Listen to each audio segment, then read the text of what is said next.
Es una de las presentadoras latinas de televisión más importantes del mundo hispano, conocida por siempre decir lo que piensa de una manera honesta, respetuosa, pero sin pelos en la lengua. Le han otorgado el cariño y la admiración del público latino. Su exposición en los medios de comunicación, siendo psicóloga, sexóloga y terapeuta familiar, le han valido su gran popularidad. No tiene tabú a la hora de explorar y hablar sobre los temas que a algunos le incomodan. Nancy Álvarez es mi invitada esta noche.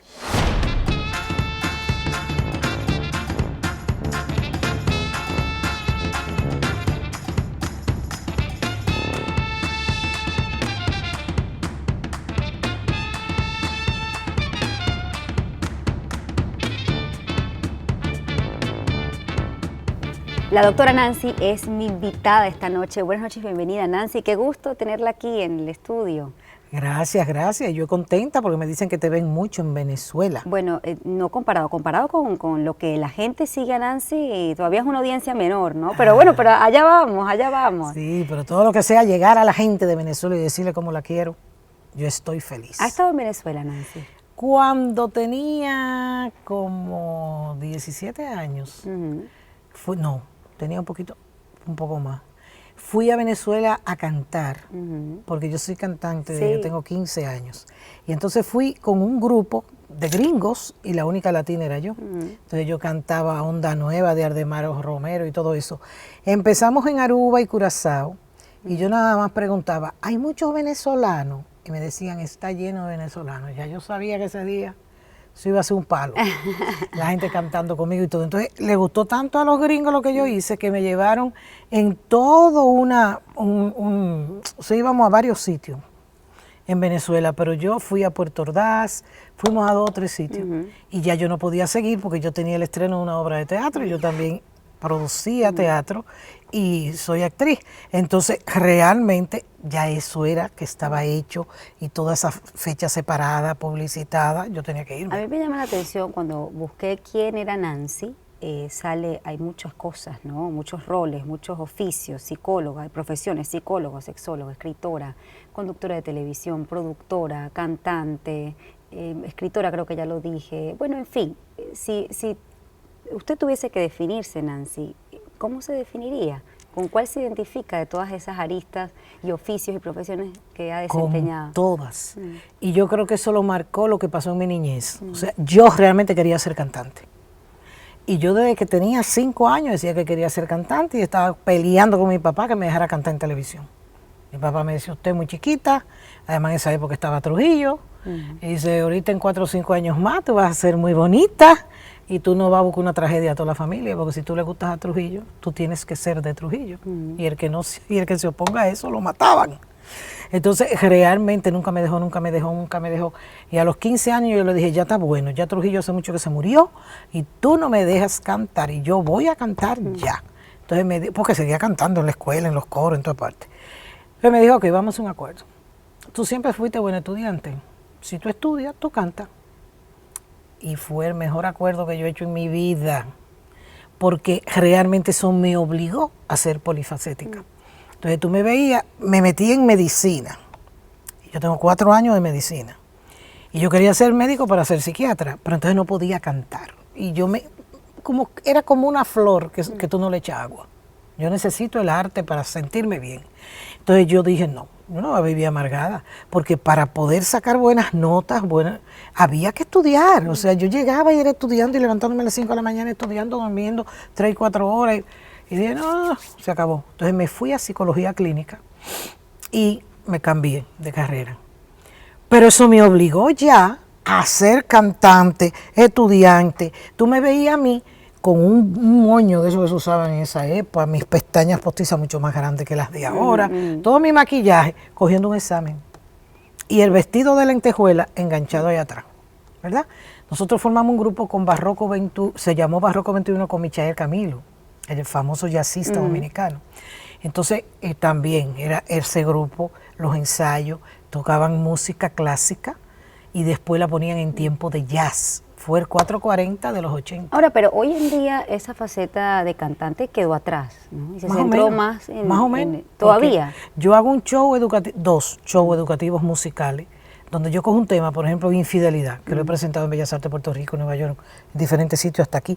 Entonces, ¿qué hacemos? Nosotros cogemos canciones, nosotros cogemos poesía, nosotros cogemos y hablo de infidelidad, es una charla sobre infidelidad.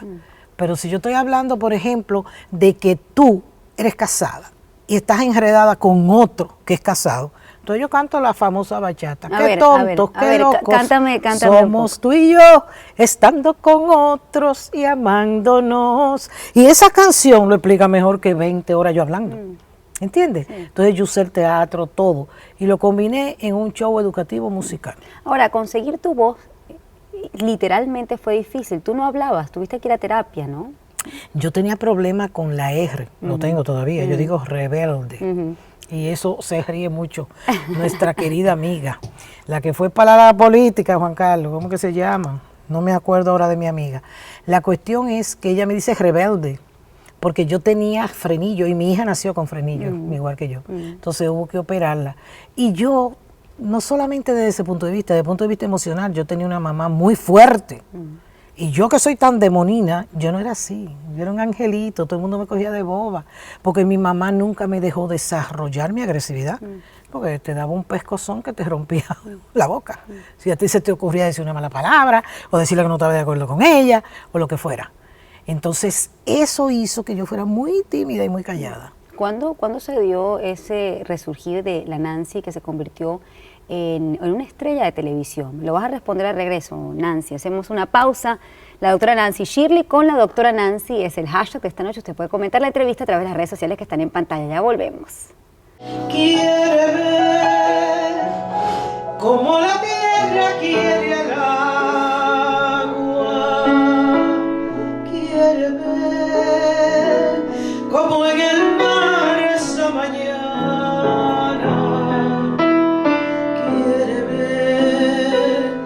Las disculpas se han perdido, como perdida estoy sin ti y tengo frío.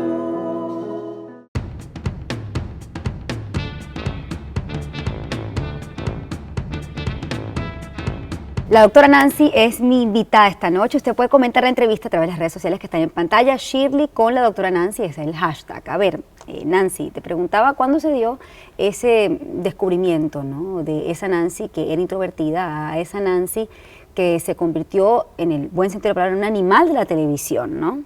Eso fue gracias a terapia, a mucha terapia. Yo no creo en psicólogos que no van a terapia, porque todos nosotros tenemos temas no resueltos de la niñez y todos nosotros nacimos en familias disfuncionales. No existe una familia funcional, aunque sabemos los terapeutas familiares lo que hay que hacer para que una familia funcione, la mayoría de la gente no lo sabe. Y yo creo que de ahí viene el éxito de quien tiene la razón. Porque yo intento, lo sigo intentando, pero en quien tiene la razón lo intenté por mucho tiempo, de inculcarle a la gente qué hay que hacer para ser un buen papá, porque eso es ciencia, para educar un hijo, para mantener una pareja, y eso es ciencia. Pero la gente no lo sabe porque nos enseñan mucha química, mucha matemática, pero no nos enseñan a vivir.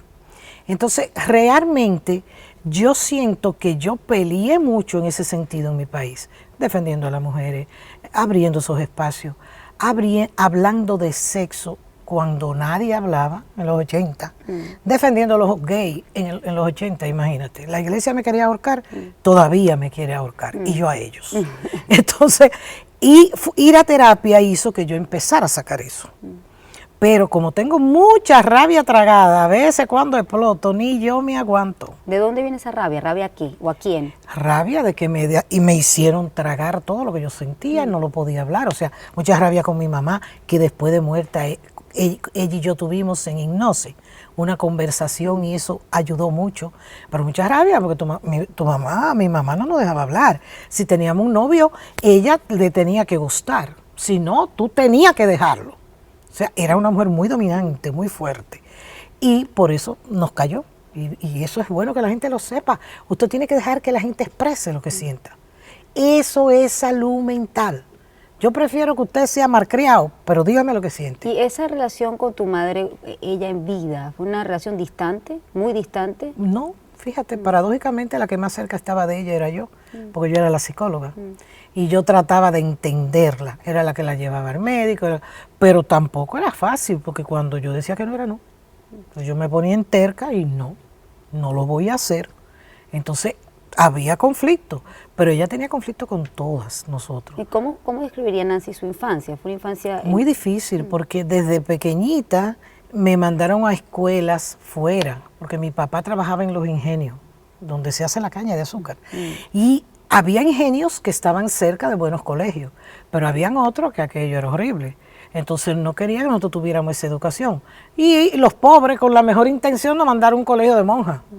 Pero los colegios de monjas se cuecen, no todos, pero en algunos se cuecen cosas muy difíciles.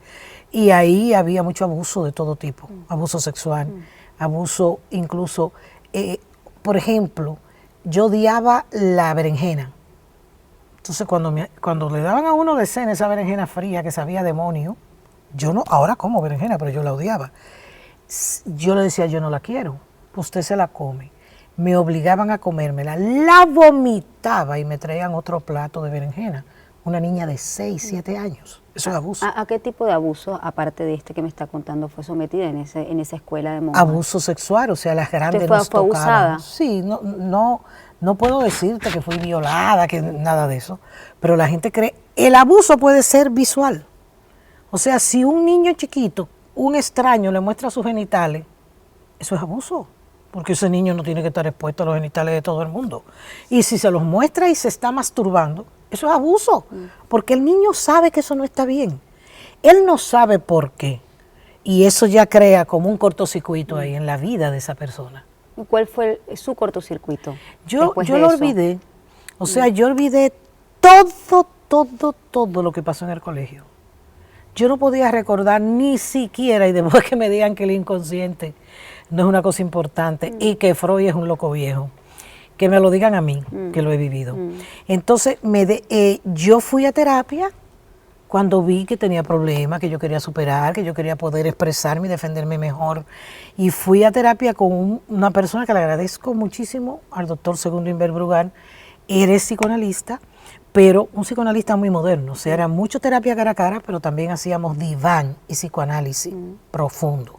Entonces, en una experiencia de esa de diván, yo recordé todo.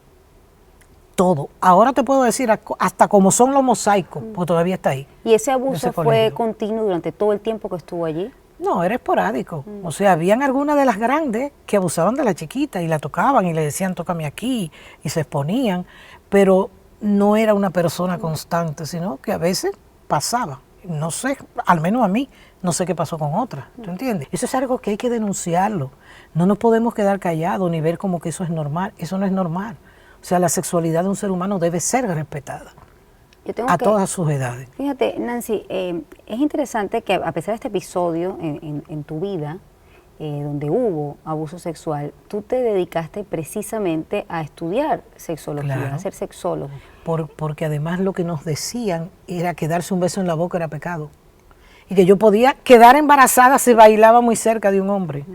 Imagínate, cuando yo llegué a la pubertad, yo veía un hombre y me gustaba, pero quería salir corriendo, porque yo decía, me va a embarazar. Si me da un beso en la boca, me va a embarazar. Si bailo y me abraza fuerte, me va a embarazar. O sea, todo eso disparate, cuando yo entré a medicina y después a psicología y empecé, gracias a Rafael García, otra persona muy importante en mi vida, que nos daba educación sexual, escondido de la universidad. Porque él dijo, ¿cómo va a ser que no se hable de sexo? Y entonces después formó una maestría, un doctorado que yo he seguido haciendo con él. Ya terminé el doctorado, estoy terminando la tesis, que ay, cuánta bregada. En sexología también. Yo me imagino que eso causó una distorsión con relación a la percepción sexual de uno mismo, a cómo se relacionó Nancy con otros hombres. ¿Cómo se dio esos primeros encuentros, Nancy? Me lo vas a responder al regreso, sin ánimo de irrespetarte, ¿no? Pero el punto es cómo se relaciona uno, cómo se reconcilia con el otro sexo después cuando se vive una situación como la que tú has vivido. Me lo vas a responder al regreso, hacemos una pausa. Nancy es mi invitada esta noche, la doctora Nancy, ya volvemos. Pero venga, le hicieron la pregunta, ¿y del sexo qué? Porque después de ese No, ella misma dijo que maratón, llegaba cansadísima, doctora. Después de ese Dolor de maratón, cabeza. yo llego exhausta, Agotada. molida o sea y que no me está agotada. atendiendo al hombre tampoco. Bueno, doctora, yo... Me le van a hacer bingo si no atiende su cartón. Y por otro lado, usted debería acercarse un poco a su hermana y llevarla al manicomio. Usted oye, porque ella necesita 2 o 3 psiquiatras y choques eléctricos. Ustedes sí no. Ustedes no necesitan ni choques eléctricos ni psiquiatras. Ustedes lo que necesitan es todo ese amor sabrosón que nada más nosotros 4 le sabemos dar. Hasta la próxima.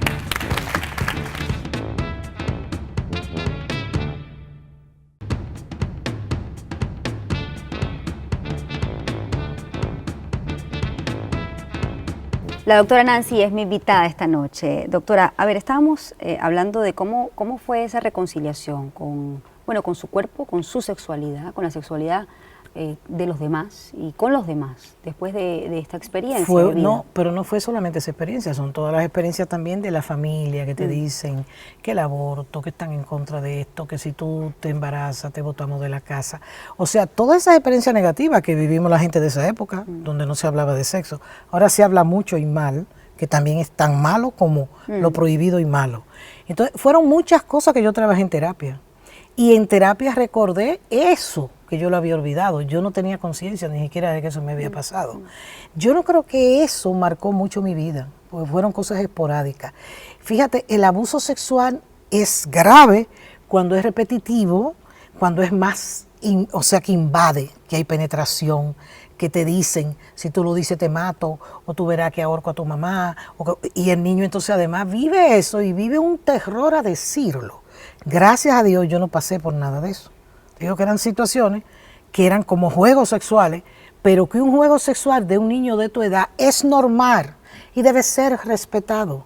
Porque el niño lo que está es como descubriendo su cuerpo porque no hay orientación sexual hasta que usted no es un adolescente, hasta que las hormonas no empiezan a funcionar. Entonces eso no es anormal, que un niño se toque o que 2 niños se toquen. Eso no es, si son de la misma edad y no hay una diferencia mayor de 5 años, no es abuso. Pero en el caso mío, yo tenía 6 años y las que hacían eso tenían, qué sé yo, 18, o sea, mucho más de 5 años, entonces eso se considera abuso. Ahora, no es lo mismo que un niño que lo viola todo el día a un tío. ¿Entiendes? Por ejemplo, en mi tesis, uno de los puntos que salió es que hombres gay fueron violados en la niñez, en un porcentaje altísimo. En las mujeres no es tanto, es menos ese porcentaje. Pero definitivamente cuando tú eres violada físicamente, abusada por mucho tiempo, tú tienes 2 conductas. Y por eso es que no debemos juzgar a los demás a la ligera. O eres promiscua, o sea, te acuestas con un hombre, con otro, y casi siempre juegas con los hombres. Es como si tú inconscientemente dijeras, tú me fuñiste la vida a mí, ahora yo te la voy a dar a ti. Con esas mismas palabras. Pero no hay una conciencia, la mujer no sabe que lo hace, sino que se enreda con uno, lo deja, se enreda con otro, lo deja, y es una promiscua, salta de un hombre a otro. O simple y llanamente odian todo lo que tenga que ver con sexo. Gente que dicen que son asexuales, entre comillas, porque no existe eso. Lo siento, lo podrá decir todo el mundo que existe, no existe la asexualidad. No existe. La única paciente que yo he tenido en muchos años viendo gente con problemas sexuales que decía que era asexual, era un problema emocional. Ella hizo un bloqueo porque la pobrecita era fea, bajita, la rechazaban, ningún hombre le paraba, no le hacía caso. Entonces era más fácil para ella decir, yo soy asexual.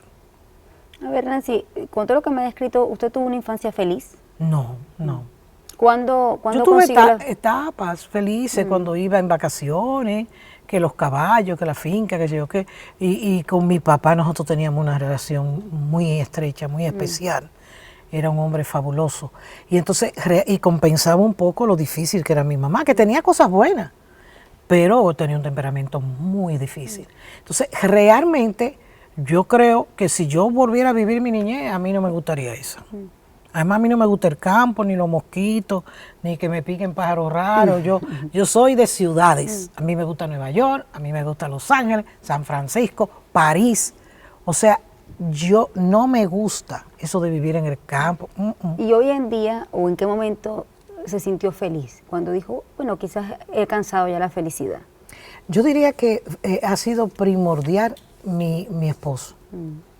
Mi esposo me ha ayudado mucho como a sentirme equilibrada, me da mucha seguridad, me añoña demasiado, él no me deja hablar una cosa ni cargar una cosa. Y han pasado 7 años y yo le digo, pero déjame cargar algo, por Dios. O sea, yo peleo con él. Y él me dice, mientras yo esté a tu lado, tú ni abres la puerta de un carro ni cargas nada. Y a las mujeres nos gusta eso. Al menos a mí me gusta que me digan que soy atrasada, no. Yo creo que los hombres deben ser caballerosos, deben ser atentos con sus esposas, deben tratarla como una rosa. ¿Entiendes? Entonces, eso me ha ayudado mucho. Yo diría que si tengo una etapa en mi vida tranquila y feliz ha sido esta, porque siempre he luchado mucho. Ahora, también la otra etapa es la etapa de la televisión. Es curioso porque en la televisión el tema de la sexualidad, aún hoy en día, sigue siendo algo que se toca con cuidado, con distancia, ¿no? ¿Cómo evaluaría? Sí, pero digamos, más allá del contenido explícito, pero implícitamente. Sí, lo que tú dices es verdad, sí. Pero realmente todo lo que es de sexo, a mí me ponían ¡pip! Nosotros sabemos, cuando digo nosotros, Venevisión y yo, lo que nos costaban esos ¡pip! Y no puedes hablar de esto, y aquello no lo diga. Y eso era un caos, eso era un caos. Es más, cuando a Janet Jackson se le ocurrió, porque yo no creo que fue un accidente, excúsame Janet, y dejó salir un seno en televisión, Univisión nos citó a todos. Me acuerdo que don Francisco estaba así conmigo, y nos trajo a un gringo de Los Ángeles que en inglés nos dijo todo lo que no podíamos decir para que no demandaran Univisión. Bueno, cuando se acabó, don Francisco me mira y se muere de la risa. Y yo, ¿por qué usted se ríe? Dice, doctora, me la dejaron muda, usted no va a poder hablar. Y yo le dije, mire, don Francisco, yo vengo de un país donde yo defendía a los gays a los 80 y donde yo hablaba de sexo en televisión cuando nadie hablaba de eso. Entonces, yo me la voy a buscar. Para mí nadie me va a callar. Y él, bueno, vamos a ver, yo la voy a estar observando. ¿Qué yo hice? Me inventé chacachaca porque no podía decir hacer el amor, ni coito, nada. Eso era pecado mortal. No se podía decir pene, me inventé la tripita. Y me inventé y le puse nombre a todo. Ver a Linda era tener un orgasmo. Y la gente me entendía, era nuestro código. Yo le decía, esta mujer no ha visto a Linda, y ya todo el mundo entendía que yo estaba diciendo. Y yo seguía hablando de sexo. Ahora, yo creo que la diferencia mía con la mayoría de los sexólogos que van a la televisión es que hablan de sexo muy científico y se olvidan de la parte emocional. O ven el sexo como algo que solo es importante, el sexo en sí, sea penetración, vagina, no sé yo qué. No, yo soy terapeuta de pareja y familiar, por tanto, el que no sabe de pareja y no sabe de familia, no sabe de sexualidad. Por eso la gente dice, pero es que la doctora habla de sexo, pero uno no se siente mal, porque ella no es así grosera. Pues yo hablo de sexo, claro, pero siempre hablo de responsabilidad sexual, de no hacer daño al otro. De si usted tiene sexo, usted no puede tener sexo a los 12 años, porque si esa muchachita sale embarazada, ¿qué usted va a hacer? Eso es una bomba. Pero ¿tú crees, Nancy, que precisamente esta fórmula que conseguiste, ¿no? Es lo que te hizo incluso conquistar los espacios de quien te dio la oportunidad? Es decir, don Francisco te dio la oportunidad y otra tanta gente que en este medio. Pero al final, Nancy se convirtió en una estrella, más allá de un segmento, de ser la sexóloga invitada. ¿Crees que eso fue lo que permitió que de alguna manera los ejecutivos vieran en ti una persona que pudiese llevar el tema de la sexualidad, el tema de la familia de esa manera a través de la televisión? Me lo vas a responder al regreso, hacemos una pausa. Shirley con la doctora Nancy, el hashtag de esta noche, ya volvemos.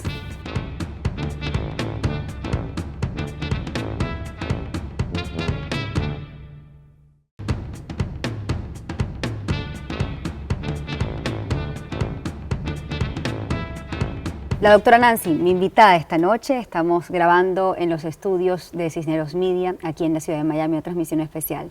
A ver, Nancy, te preguntaba el tema de por qué crees tú que los ejecutivos, si hay de alguna forma temor a que se hable de sexo, por supuesto las sanciones que eso puede tener a un medio de comunicación social, te dieron la oportunidad, la confianza, para pasar más allá de ser la invitada a ser la conductora de un espacio que hablase de sexo, que hablase de familia? Fíjate, es que eso lo hizo el rating, como lo hace todo lo hace el rating. O sea, yo empecé, la primera vez que don Francisco me invitó a su programa, porque yo comencé con Pedro Sexé en Telemundo, y Pedro Sexé me lleva a Radio Única, que era nacional. Don Francisco me oye en Radio Única, y le dice, consígueme esa señora, yo la quiero que me la traigan. A mí me dijeron, don Francisco, imagínate, don Francisco. Yo, encantada, cogí para acá. Un limosín, un hotel 5 estrellas, porque él trata a uno como princesas, te hace sentir muy bien. Y cuando llego, don Francisco no me dejó hablar ni 5 minutos. Y yo le digo, pues yo soy clara y directa, y le digo al productor, pero ven acá, tú ese dinero que ese hombre gastó viajándome en primera, poniéndome un hotel 5 estrellas, hablamos 5 minutos. Dice él te está testeando, tranquila. Si tú le gusta, él te sigue invitando y te va subiendo. Yo terminé hablando un segmento entero con don Francisco sobre familia, invitando a pareja, y yo incluso participé de muchas de las reuniones pre-show, porque él decía, no, yo quiero saber lo que la doctora Nancy va a decir. Y a veces cambiábamos el tema. Yo decía, don Francisco, ese tema a usted no le conviene. ¿Por qué? Digo yo, por esto y esto y esto, usted le conviene más esto y esto. Pero que ya usted sabía que iba a hablar de eso. Yo, no, de sexo usted me pregunta lo que usted quiera. Yo no tengo que prepararme, todo eso está aquí. O sea, que ya yo era parte importante de don Francisco. Y cuando yo salía, los ratings subían. Entonces eso hizo que Telefutura pensara, Marisara era la productora de Pedro Sexé, que me conocía de antes, fue la que propone a Telefutura que haga un show de sexo conmigo, o un show de pareja, o lo que sea. Y Telefutura le interesó mucho. Bueno, al esposo, al que era el esposo de Teresa Rodríguez, sí le gustó. Y en esa época que Ronald Day era también parte de Telefutura, era el jefe de Telefutura, dijo, no, ya yo tengo a Charitín y serían 2 dominicanas, qué sé yo qué. Pero entonces le dijo, sí, pero yo sí la quiero. Entonces yo me voy a ocupar de eso. Y él, ese era el jefe. Así caemos en Cisneros, porque entonces en vez de hacerlo Telefutura, se decidió que Cisneros lo hiciera y entonces así fue todo el engranaje.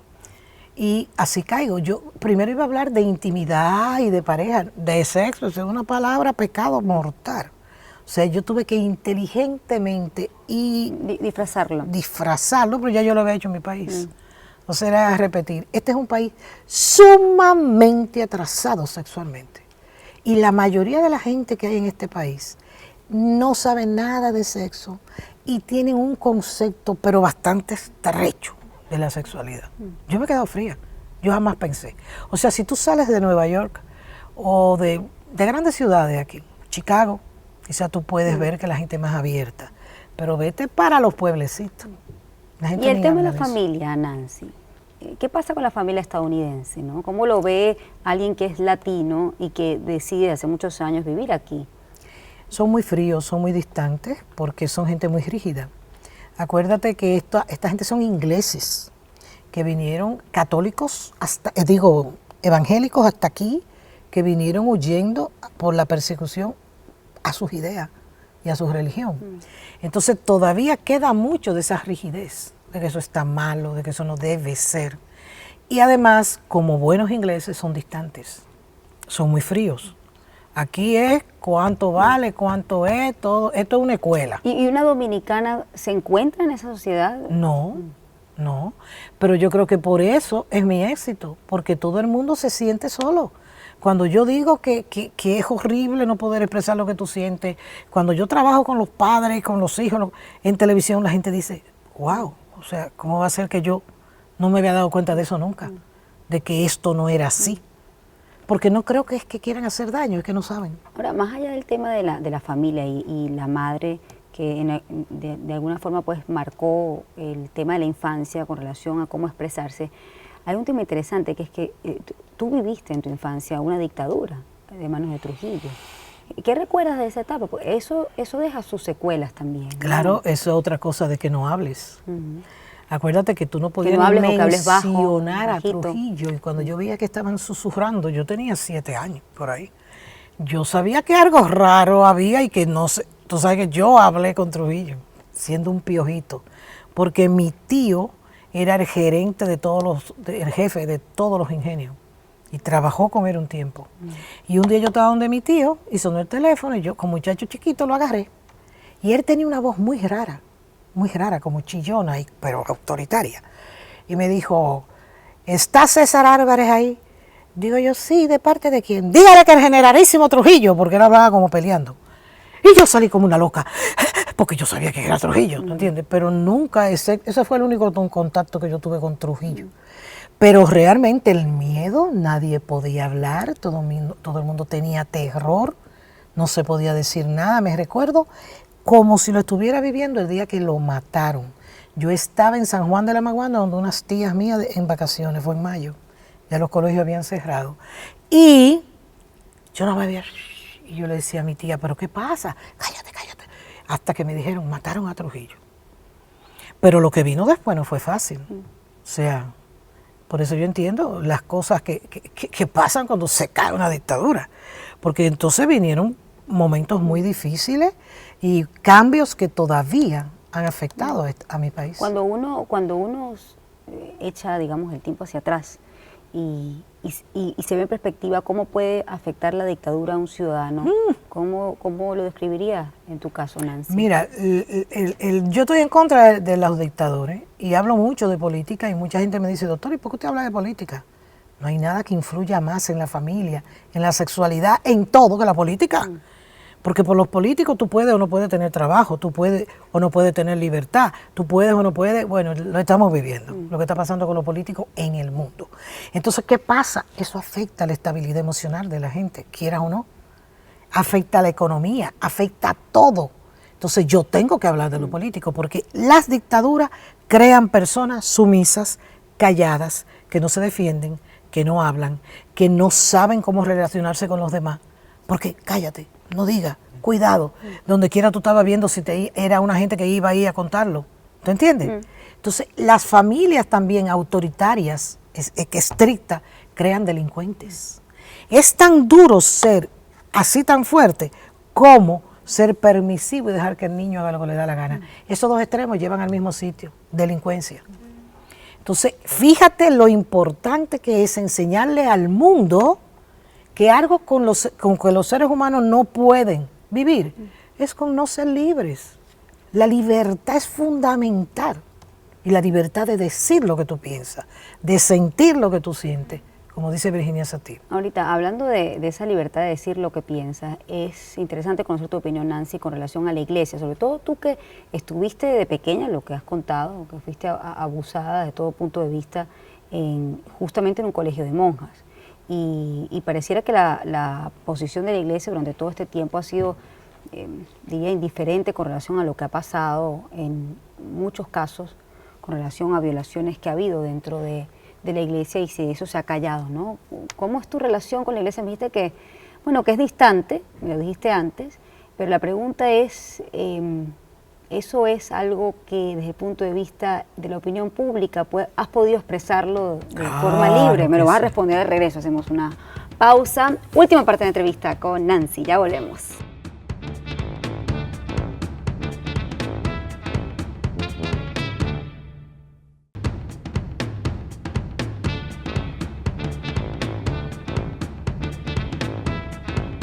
Última parte de la entrevista con la doctora Nancy. Justo acabo de comentarle a la producción que me hubiese encantado tener una hora más porque tengo muchas cosas que hablar con la doctora Nancy. Una vida que realmente merece ser contada y escuchada. Gracias. A ver, el tema de la iglesia, Nancy, sobre todo cuando se ha sido víctima y se ha visto quizás la vista larga o la vista gorda o la vista distante o la indiferencia que ha tenido la iglesia con relación a este tema. Bueno, yo creo que uno de los propósitos por lo que Papá Dios me tiene aquí es para que yo acabe con la iglesia, porque fíjate lo que hizo. Yo no creo que nada es por casualidad. Todo tiene algún propósito. Yo me gradúo de psicóloga. ¿Y dónde tú crees que yo conseguí trabajo? Recién graduada. en el mismo colegio donde a mí me maltrataron, con las mismas monjitas. Incluso yo me acordaba de muchas de las que me hacían diablura, que nos trancaban en la Eucaristía y nos decían que el diablo no iba a venir a buscar. Y nos apagaban todas las luces. Eso era una cosa horrible. Y esa iba, ay, mi muchachita, yo me acuerdo de ti, yo por dentro, cualquiera te mata, malditica. ¿Entiendes? Pero la rabia que me daba. Y yo trabajé 10 años con las monjas después. Entonces no solamente viví como niña, sino que viví ya como adulta y psicóloga el caos de la Iglesia Católica. Entonces de ahí me llamaron de una iglesia de curas, de mixta, de hombres y mujeres, y ahí tuve 8 años también. Yo iba a los dos. Entonces yo he tenido de cerca la iglesia. Tengo amigas monjas que quiero muchísimo y las respeto. Tengo amigos curas que quiero mucho y los respeto y que de verdad hacen lo que debe hacer un cristiano. O sea, que es ayudar a los demás, que es estar ahí para los otros. Pero yo no he acabado de acabar con la iglesia. Ahora hace poquísimo que salió en todo donde yo escribo, que es en La Opinión, en el Nueva York, en toda parte está. No entiendo al Papa Francisco, fue lo último que yo escribí. Cuando él mandó una gente representante de la iglesia al supuesto inauguración de Maduro de su nuevo término. O sea, con lo que está pasando en el mundo, esté usted de acuerdo o no con respecto a Venezuela, yo no creo que eso estuvo bien hecho. ¿Se entiende? Entonces, hay una serie de cosas que él hace. Ah, sí, yo era fanática de él. Yo voy a acabar con ese Juan. Sigue sacando a los curas, pero no es sacarlo. Ese hombre cometió un crimen. Ese hombre tiene que ir preso. Me importa que sea un cura. Abusó de un niño. ¿Entiendes? Entonces, tú no puedes. Ahora dices que hizo una reunión, tiriri. Y en mi país, yo he acabado con el cardenal. Nosotros no hemos matado, él me dice y yo le contesto. Ahora, pero ¿por qué crees, Nancy, que se da esa distorsión? Tú que eres sexólogo, ¿se puede dar ese tipo de conductas en medio de la regulación que hay en la iglesia o de la vida que se hace en la iglesia? Por supuesto puede pasar en otras congregaciones o en otros tipos de agrupaciones, pero es curioso y particular que haya casos, tantos casos, que han permanecido callados y que poco a poco han ido saliendo en la iglesia. ¿Por qué esa distorsión? Bueno, lo primero es que la iglesia le prohíbe a los curas casarse. Y que el celibato pudiese ser una de las razones. Definitivamente, pues nosotros somos seres sexuados. Entonces, en un ser sexuado, que así decidió Dios que viniéramos al mundo, por tanto no debe ser pecado ni malo, porque si mi mamá no hubiera tenido sexo con mi papá, yo no estuviera aquí sentada, ¿verdad? Ni tú. Entonces, realmente tienen que abrirse, ellos son los únicos, los evangélicos se casan, y los pastores, y todo el mundo se casa, y tienen una familia, y ellos tienen una rumba de cura que tienen hijos, como él es arzobispo, que ahora tiene Alzheimer, con el que yo tenía una vendetta pública, tiene muchísimos hijos. Entonces, es una dualidad y una doble moral, porque es que le están pidiendo algo a los curas que ellos no pueden hacer. Ahora, de ahí a lo horrible que se ha vivido, porque tú no tengas sexo, tú te puedes masturbar, tú puedes tener una mujer y tener hijos, como muchos han hecho, pero violar 20, 30, 40 niños, o sea, ya estamos hablando de enfermedad mental. Entonces yo creo que muchos locos se meten ahí buscando, tú sabes, como todo, la protección de la iglesia para abusar, pero entonces la iglesia los ha tapado, los ha callado, y estos que lo van a sacar. Pero es la queja de todo el mundo. Si usted cometió un delito que aquí le tocan 30 años, usted tiene que cumplir 30 años, porque usted cura, usted no lo va a cumplir. No, porque si el de al lado lo va a cumplir, usted lo tiene que cumplir. Ahora, ¿cómo es tu relación con Dios, Nancy? Perfecta. Y yo peleo con él. Mi marido, que es cristiano de verdad, porque yo soy dique católica, pero quiero saber de iglesia. Pero él es cristiano de verdad, no va a la iglesia, pero ay mamá, él vive de acuerdo a eso. Él no cobra de más, tengo yo que estar atrás de él porque todo se lo regala a la gente, así. Y entonces él me ha enseñado mucho también, o sea que hay gente que de verdad es cristiana y que de verdad vive de acuerdo a lo que cree. Y yo las admiro, porque la doctrina de Jesús es bella. O sea, es perdonar, es amar, y se adelantó siglos a la historia. Jesús habla de ama al otro como a ti mismo. Hoy sabemos que si usted no se ama, usted no va a tener juicio. Eso se llama autoestima y es básica para usted avanzar en la vida. Entonces, Jesús se adelantó 21 siglos a la psicología. Entonces yo soy loca con Jesús y yo peleo con Dios y cuando peleo me oye. Entonces mi marido me dice, sí, tú peleas con él, pero yo me hinco y le rezo y él me oye, no, a ti te oye más que yo, es verdad. Si él se hincó, cuando ese hombre se hincó, yo dije, ay, que me incluyan, porque todo lo que él pide al otro día lo ve. Y yo lo veo bastante.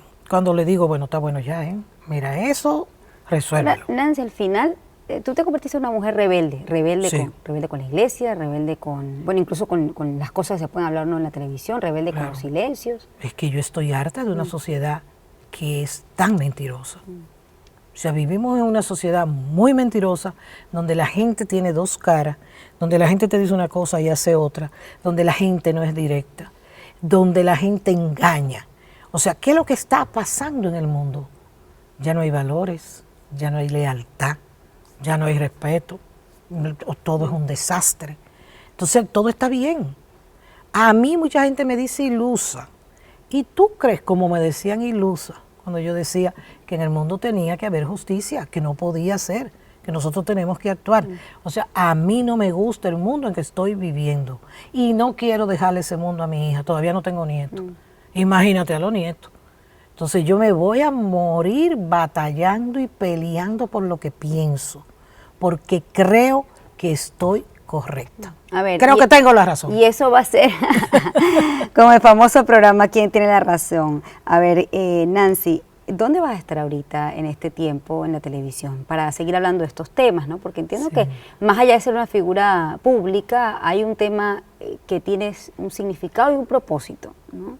A través de los medios. Claro que sí. ¿Dónde la gente te va a poder ver a partir de ahora? Bueno, estoy con Venevisión, ya creo que vienen cosas nuevas, unas que ya están listas, que esas las van a ver pronto, y otras que vamos a empezar a hacer. O sea que estén atentos, tanto a las redes mías como a todos los programas de Venevisión, que ahí también se irá promocionando. Ahora, ¿no te ves fuera de la televisión? ¿No has querido todavía descansar de ella?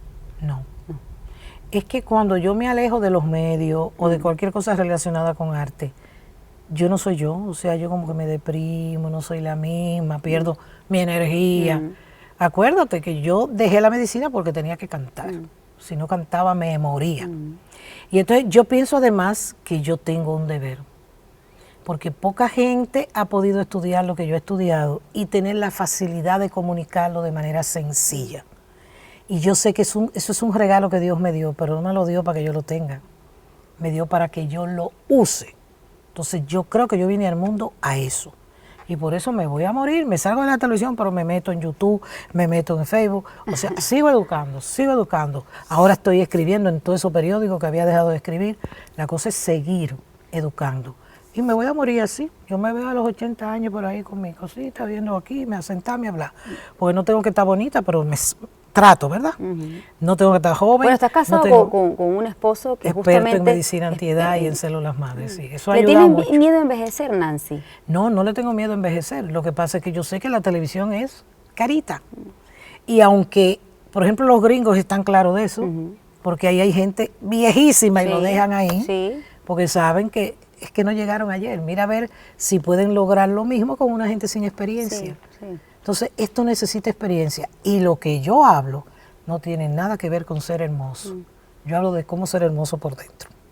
Entonces, eso no acaba nunca. Bueno, Nancy, yo tengo que despedirte. Ha sido un gusto conversar contigo. Realmente Dios te dio el don de la palabra y por eso has llegado donde estás, ¿no? Una excelente comunicadora. Estás donde debes estar, en la televisión. Gracias, tú también. Gracias, tú también. Nancy. Preguntas muy inteligentes. Gracias. Ha sido un gusto conversar contigo esta noche, Nancy. La doctora Nancy, la famosa doctora Nancy, fue mi invitada esta noche. Usted puede ver este y todos nuestros programas a través de la página web que está en pantalla. Los acompaño Shirley Barnaghi. Que tengan una feliz semana.